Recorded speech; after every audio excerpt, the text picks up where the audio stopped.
Welcome to the Deep Dive. We're here to unpack complex source material and give you the focused intelligence you need.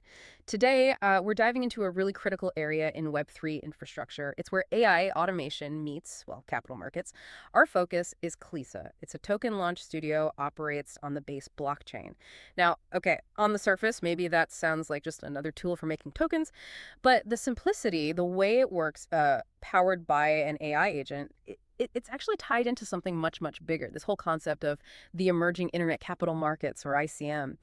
And you asked us for a specific mission here. Pull out the really critical details about Cleese's future plans. We need to lay those plans out, make them easy to grasp, and then really assess its potential. Can it achieve sustainable success? How does a project that makes launching a token, like as easy as sending a tweet, also manage to prioritize, and this is their phrase, long-term endurance over short-term hype? That's the big question, isn't it? It really is. And that phrase, endurance over hype, it's not just marketing speak. It seems to be the core of their whole strategy, their roadmap. Looking at the project docs, the ecosystem notes you provided, Cliza isn't just aiming for, lots of token launches. They're aiming for legitimacy. They're positioning themselves quite explicitly as a foundational piece for this whole ICM era. And what that implies is a shift, a big one, away from, let's say, the messy, speculative cycles we saw in DeFi before. They're moving towards building something more predictable, maybe even regulated down the line. Infrastructure for forming capital that's actually useful. Yeah, and the sources really bear that out. The whole viability assessment, it really boils down to two things they have to nail. First, making it super accessible. That frictionless AI agent launch thing, that's key.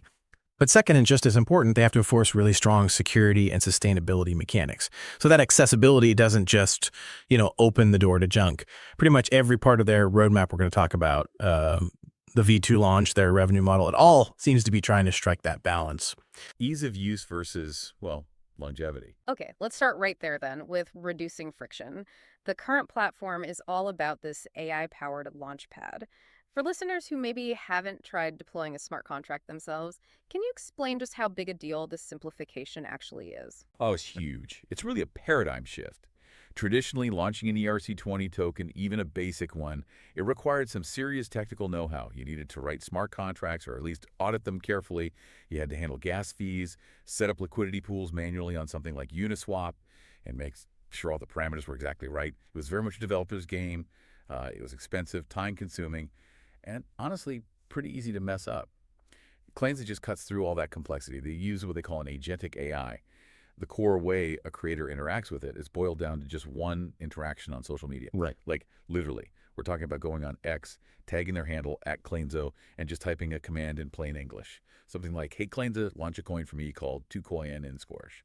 And the AI agent behind the scenes just handles it, the contract deployment, setting the parameters, the initial setup. It all happens autonomously. Right, and the result is an instant token launch on Base. And, importantly, zero cost for the creator. That zero cost part, you really can't overstate that, can you? It just removes the whole economic hurdle for trying things out, for experimenting. But as we know, friction, even though it's annoying, sometimes acts as a filter, right? It can keep out some of the, well, less serious actors if it's this easy. Yeah. How do they stop this from just becoming a factory churning out disposable, low-quality meme coins? That's the absolute crux of it, isn't it? Ease of launch is great, but it has to be paired with some kind of enforced accountability.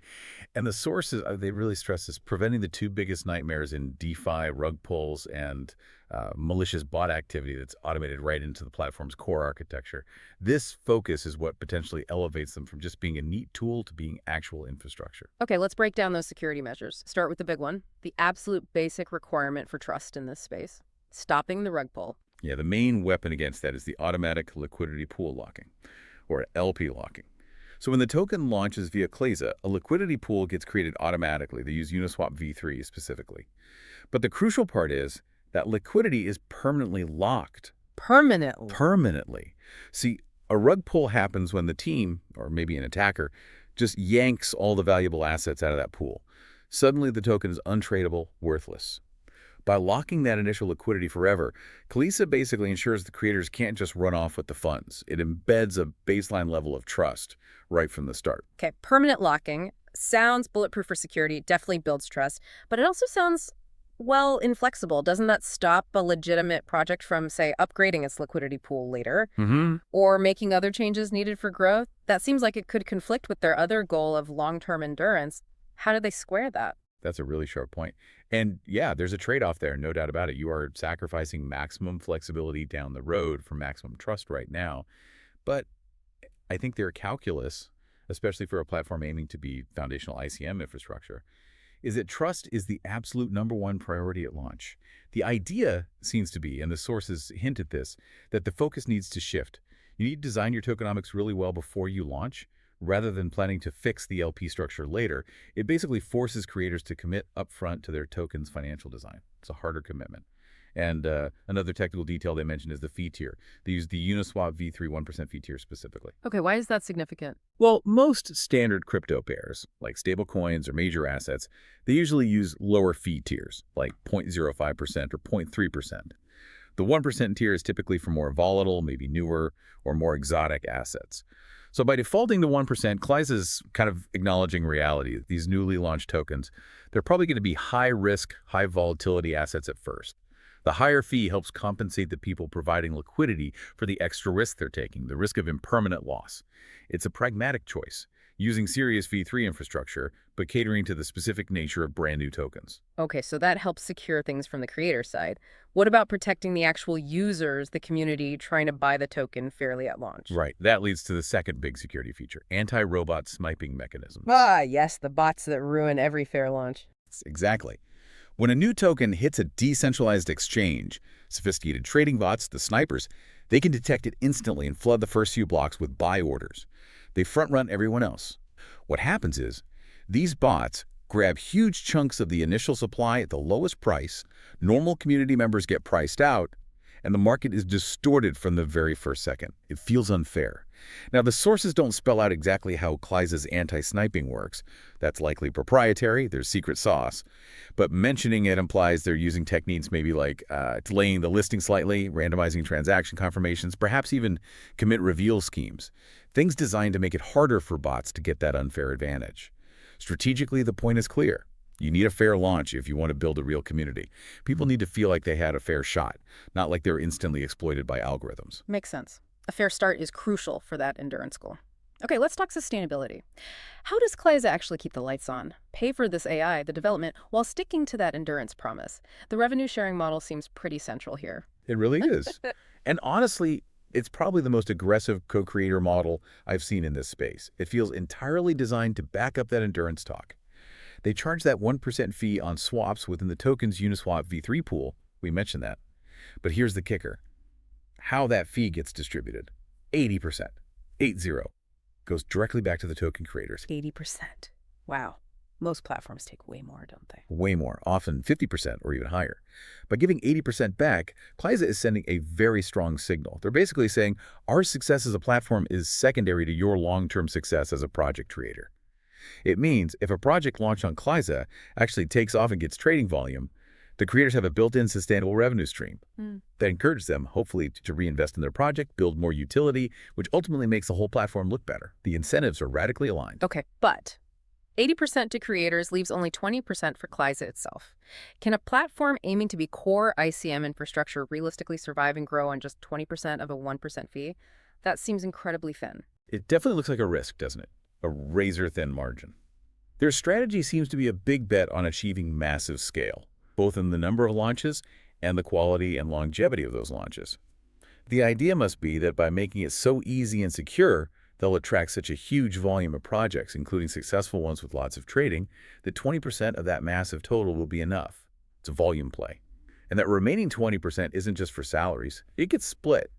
Part goes to the Cliza team for operations, development, running the AI, etc.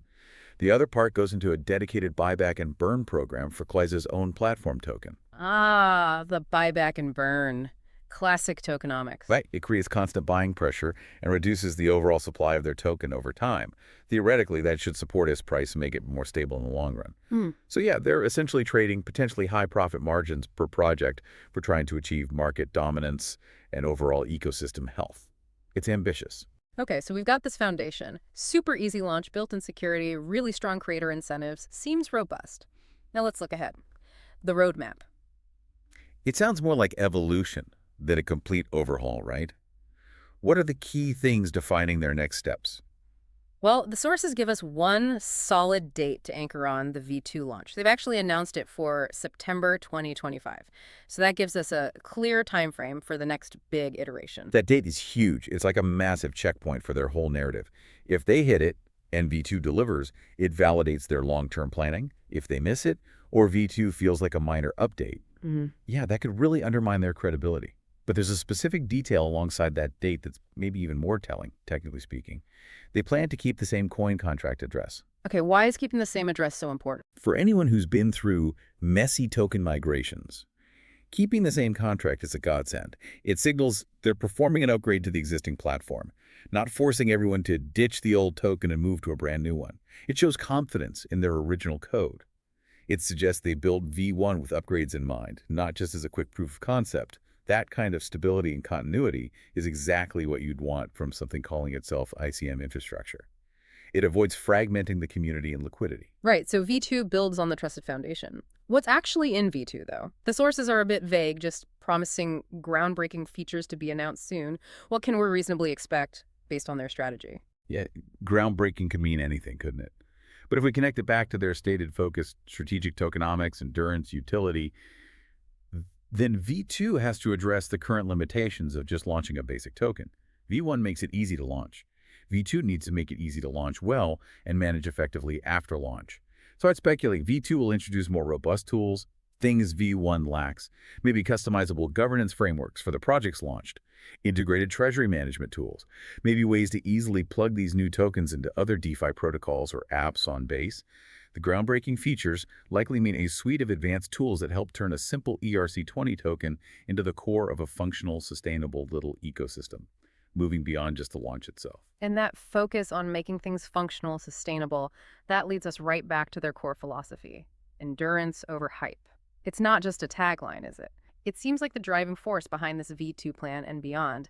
How does that philosophy translate into their longer-term, maybe less time-bound strategic goals? Absolutely, it's their manifesto. If you piece together the guiding principles mentioned in their docs, you see about 4 main pillars, and they're all clearly aimed at long-term value, not just quick flips. First, they say they're committed to continuously enhancing strategic tokenomics design. This is critical. Moving beyond just basic supply and demand. Exactly. V1 makes launching easy. V2 and beyond need to help creators launch smart. This probably means giving them better tools, maybe templates for different kinds of projects, perhaps even AI-driven modeling to test how their token's economy might hold up over, say, 3 or 5 years. Getting serious about the economic architecture. Okay, so better design tools first. What's the second pillar? That sounds like the execution layer for the design. Building sustainable launch frameworks for long-term project success. This goes beyond just that initial LP lock. It suggests providing more support after the launch.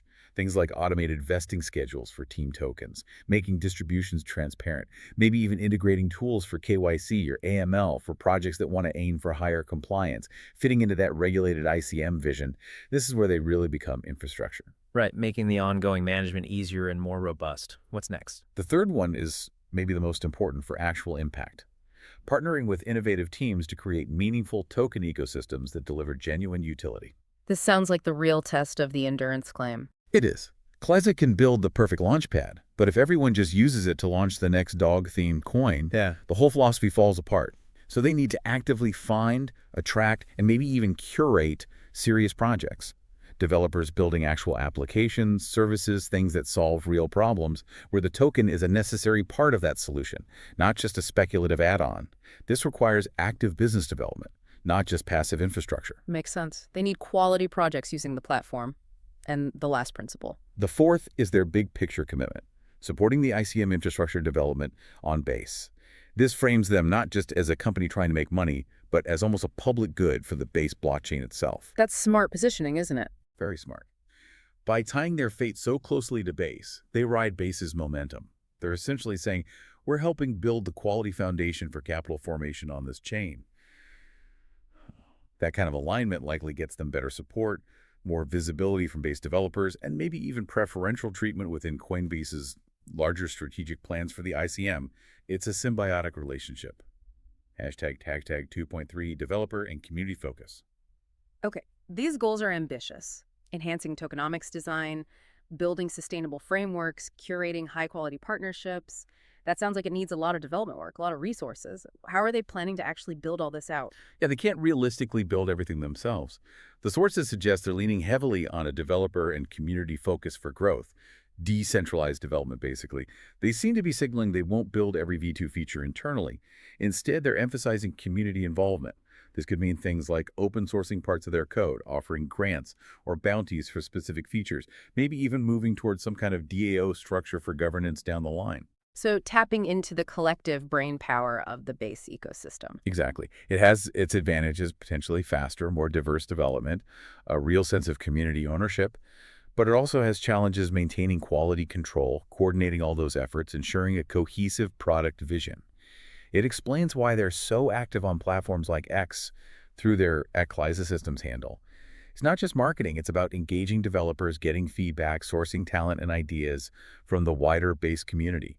They seem to be positioning themselves to harness that collective energy to reach those big V2 goals. Right, let's pull back again and look at the bigger picture, where Cliza fits. You mentioned their deep integration with Base.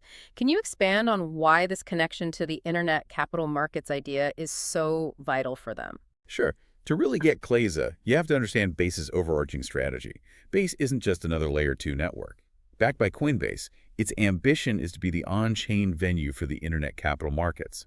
And this whole ICM vision relies on a specific intended lifecycle for projects built on Base. The sources actually describe it as a build, fund, a list pipeline. Build, fund, list. Okay. Yeah. The idea is projects get built on Base using tools like Cliza. If they're high quality and gain traction, they get funded by VCs and investment groups active within the Base ecosystem. And then, potentially the best ones get listed on compliant, regulated exchanges, maybe even Coinbase itself eventually. Cliza's entire strategy seems laser-focused on dominating that crucial first step, the build phase. If launching on Cliza is easy, secure, and uses best practices from the start, those projects automatically have a better chance of meeting the quality bar needed to progress through the rest of that pipeline funding and listing. Cliza wants to be the standardized, trusted entry point. So it sounds like they've already gained some traction, some recognition within Base for playing this role. It seems so. The material describes Cliza as an early frontrunner in this whole ICM narrative, or meta, being mentioned alongside other established foundational projects on Base, like Room, that suggests they have good internal visibility and alignment within the ecosystem. That's a huge advantage. It probably means better access to Base's own technical support, easier integrations, maybe introductions to potential partners, things a similar project on a different, less strategically focused chain just wouldn't get. And you mentioned the AI aspect fits into Base's plans, too. Yeah, their AI launch agent puts them squarely within another growing area on Base, the AI agent infrastructure ecosystem. Base seems to be actively encouraging the development of various autonomous agents that operate on-chain. Cliza handles the very beginning, the token creation, the genesis. This lets them complement other layers. You might have AI projects focused on, say, advanced trading strategies or data analysis or decentralized compute like Flock or AVA. Cliza creates the raw material, the token that these other agents and protocols can then work with. They're like the starting block for a lot of potential on-chain activity. Okay, that strategic positioning is clear. But endurance needs more than just good tech and ecosystem fit. It needs active users, right? People actually engaging with the platform and the tokens launched on it. What are they doing on the ground, sort of consumer-facing, to drive that adoption and keep people involved? Yeah, you need the community buzz. They seem to have two main initiatives highlighted in the sources to drive that engagement. One is broad, one is more specific. The broad one is Cliza Season 2. That sounds like a classic Web3 playbook move, an incentive program. Community chatter indicates it's coming soon, and the promise is a lot of rewards to be shared amongst the community. So basically rewarding people for using the platform. Most likely. Given Cliza's model, rewards could mean a lot of things.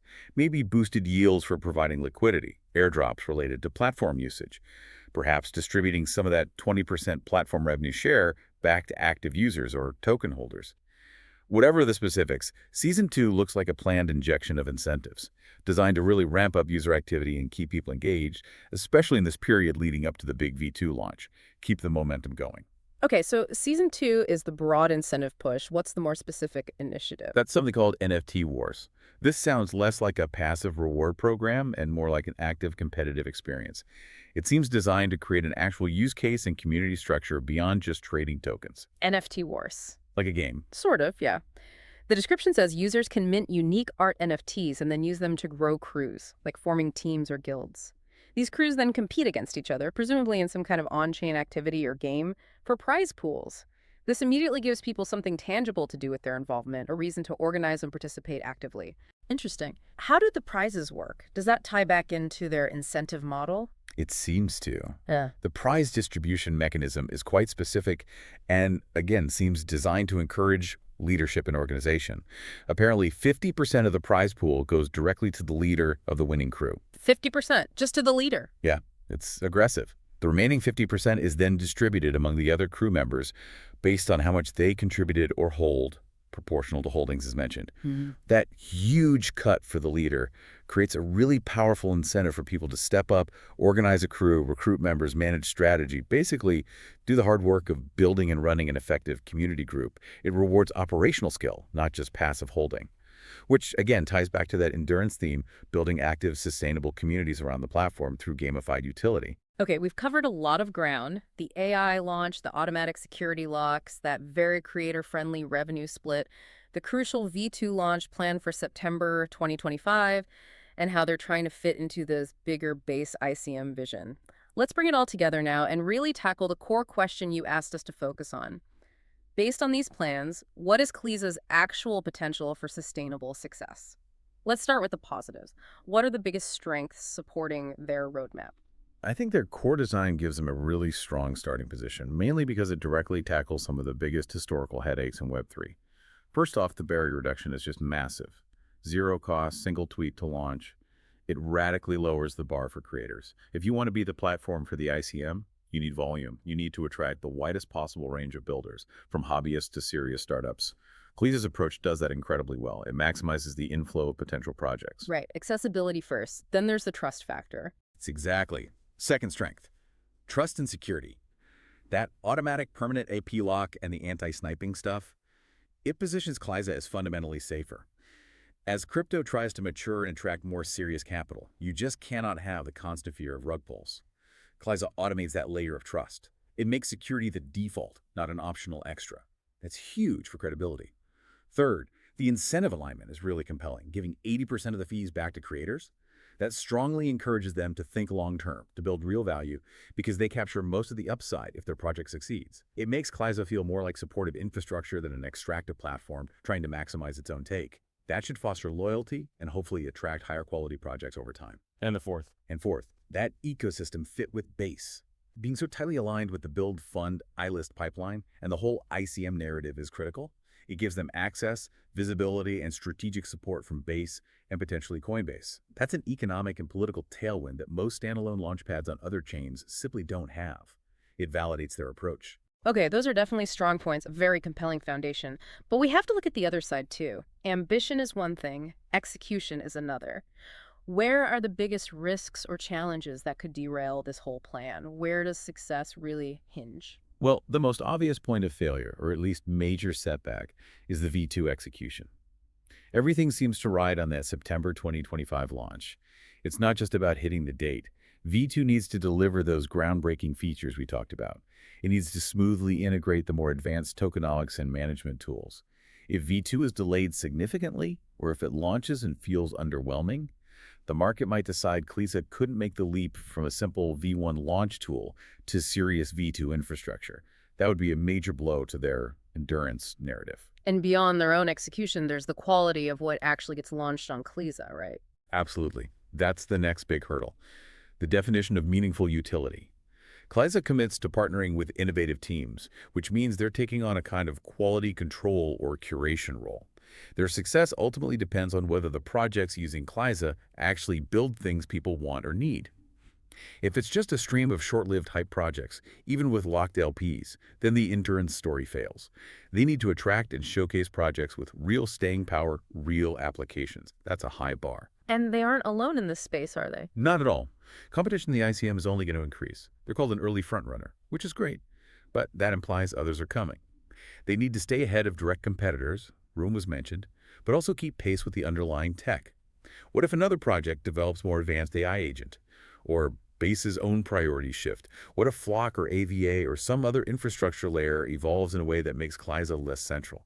Being early is good, but they need to keep innovating quickly to maintain that lead in a very dynamic ecosystem. Okay, so pulling all that together, the strength, the challenges, does the Clone Story roadmap, as we understand it from the sources, genuinely support their big mission? Can they really transition from just an easy launch agent to being sustainable ICM infrastructure? What's the bottom line on their potential? I think the answer is yes. The roadmap itself is structurally sound and logically points towards that goal. But achieving it is heavily contingent on successfully navigating those challenges, especially V2.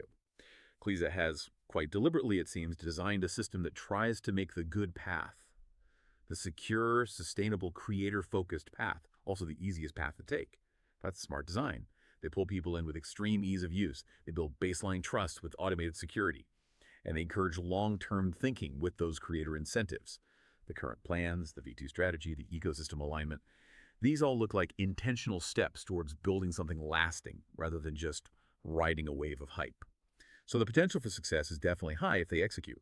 If V2 delivers and they start attracting and enabling those genuinely useful projects, then yes, they could absolutely become a core pillar of the internet capital markets in place. They would effectively prove their philosophy that the right infrastructure can foster endurance over hype.